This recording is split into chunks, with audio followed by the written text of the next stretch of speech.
As we've started talking about, protein structure comes in different levels. The first level is the primary structure, which is just the amino acid sequence, the order in which the amino acids are covalently linked together.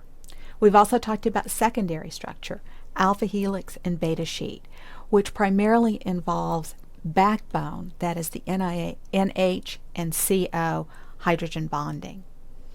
The next level is tertiary structure, where the alpha helix and beta sheet are folded into a unique three-dimensional structure, and that structure is determined by side chain interactions that form the stabilizing bonds that create this folded structure.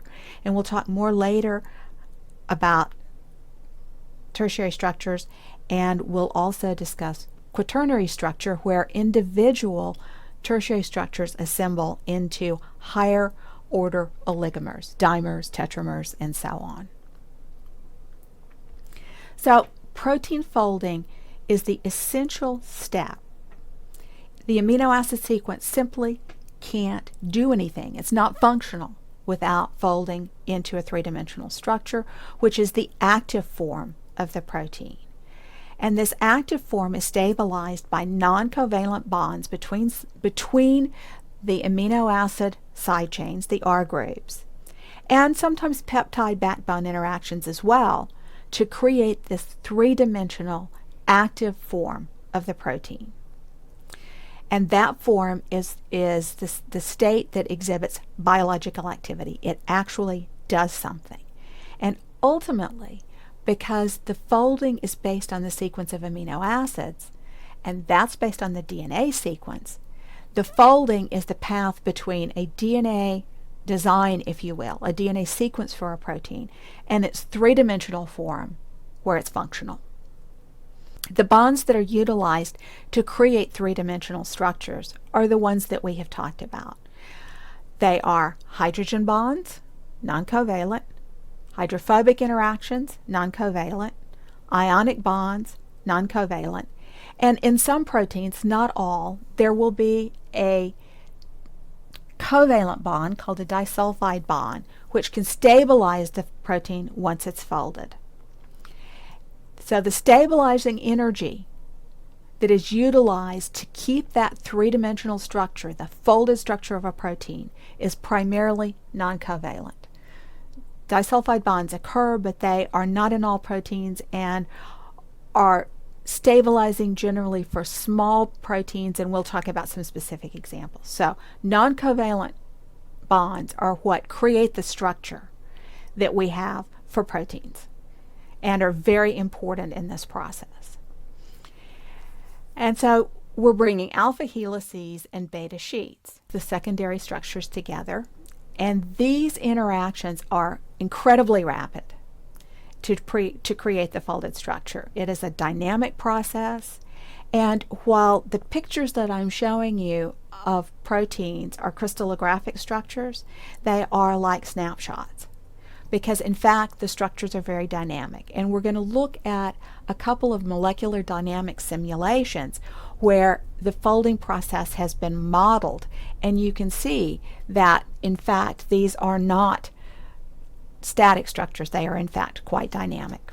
So here's the first one, and this is a very short amino acid sequence, probably 12 amino acids, that folds into a three-dimensional structure, and it searches space to find its interactions that stabilize it, and ultimately it will end up as a compact folded structure that is the active form of the protein.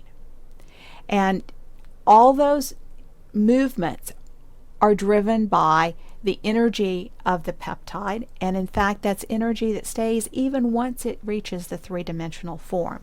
And here is another example where you can see the dynamic quality, the movement. This is a space-filling model as opposed to a linear model, and you'll see that the structure begins to coalesce, and it gets smaller and more round.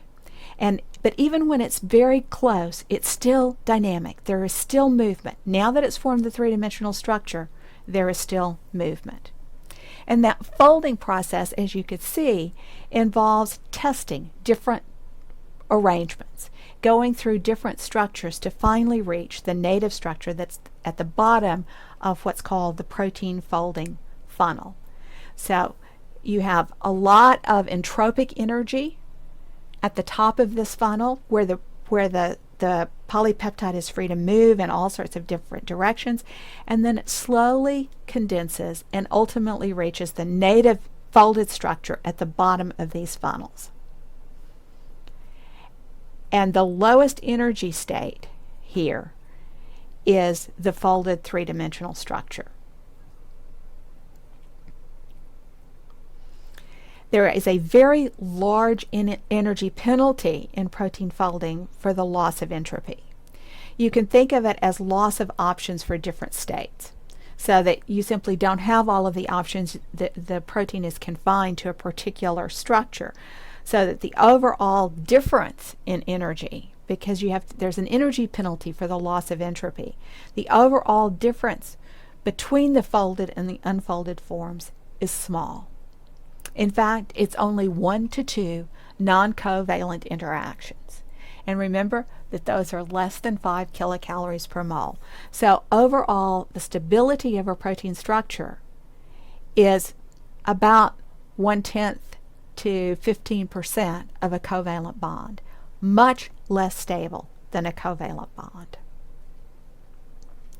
So, although covalent bonds hold the primary structure together, the covalent structure can have disulfide bonds that form after the protein is folded using non-covalent interactions. But these are relatively rare, and so non-covalent bonds, hydrogen bonds, hydrophobic bonds, ionic bonds, and van der Waals interactions hold that tertiary structure in place. The hydrogen bonds are the primary mode for secondary structure, whereas tertiary and quaternary, as we will see, involve these other forms of non-covalent bonding.